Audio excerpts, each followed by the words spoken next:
The trip builds on the visit by the US president to Beijing late last year, where both sides announced a historic climate change agreement.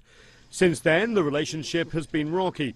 US allegations of cyber hacking by Chinese nationals, Chinese concerns over flights by US aircraft off the Chinese coast, South China Sea territorial issues, and US concerns over the Chinese economy and stock market.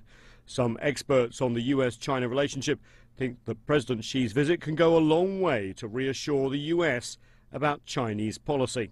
I hope that President Xi Jinping could use this opportunity to communicate with American people regarding the China's foreign policy, even introduce more about himself, his vision about China, and to let the American people know more about, what is China's intentions.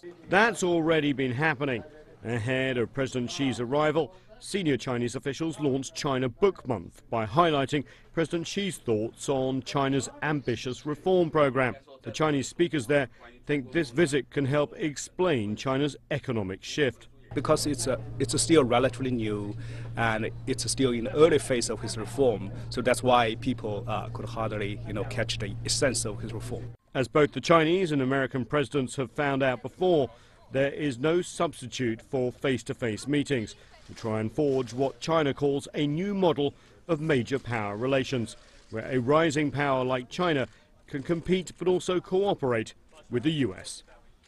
Those face-to-face meetings will happen here at the White House first, an informal dinner between the two presidents, then the following evening the full state dinner.